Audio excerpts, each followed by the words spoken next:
thrones can be made of the most luxurious gold, but sometimes the seat of power is less glorious. In the annals of history, we remember the great kings and queens who ruled their domains from seats of power, fit for a monarch. But what about the more intimate moments, when the trappings of royalty were cast aside, and the leaders were just, well, human?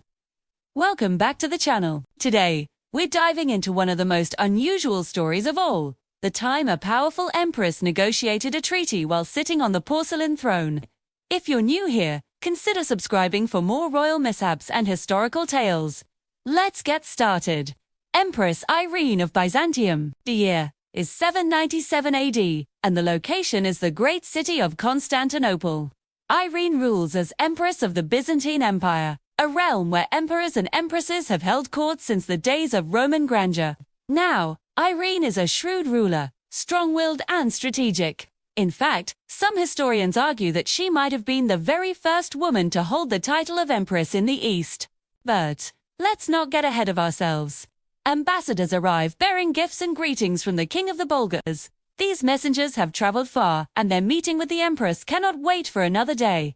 But alas, Irene is indisposed. She is in the middle of attending to a rather pressing royal duty, if you know what I mean. Now, to most empresses, such an interruption would be cause for either amusement or irritation. Not Irene. She is a woman on a mission. So while seated on her, shall we say, special throne, she receives the ambassadors. In the chronicles of the time, there's little detail offered about the throne room scene. But we do hear about her reception of the Bulgarians. According to the accounts, Irene, without even washing her hands after her ablutions, went straight to receiving the ambassadors. And despite their likely stunned silence, she carried on as if nothing out of the ordinary had occurred. After all, the fate of the empire rested on her shoulders, and time waited for no one. Some chroniclers reported that she received them in the same garments she used for audiences, while others claimed that she was still clad in her royal robes. Regardless, this display of practicality and focus impressed the Bulgarians. But the question remains, did this actually happen? The truth is, while fascinating, the story of Irene on the throne of gold might be more legend than reality. There are no surviving contemporary sources that corroborate this embarrassing tale. We first hear it in the writings of an obscure 16th century Byzantine historian named Docus, whose work is filled with salacious details about the empire's past.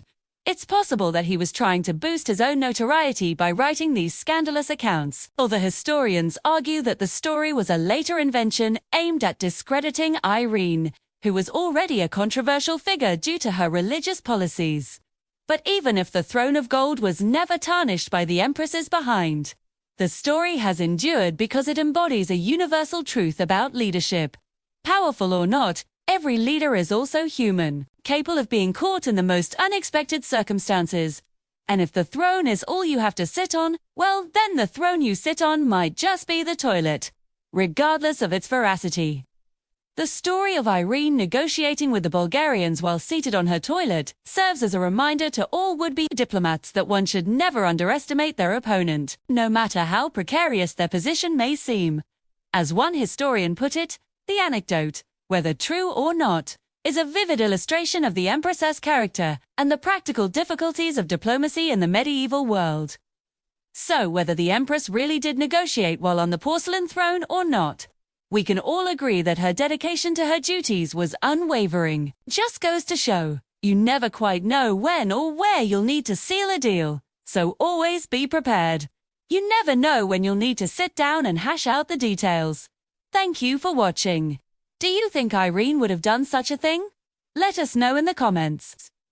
And for more royal mishaps, be sure to tune in next time. See you soon.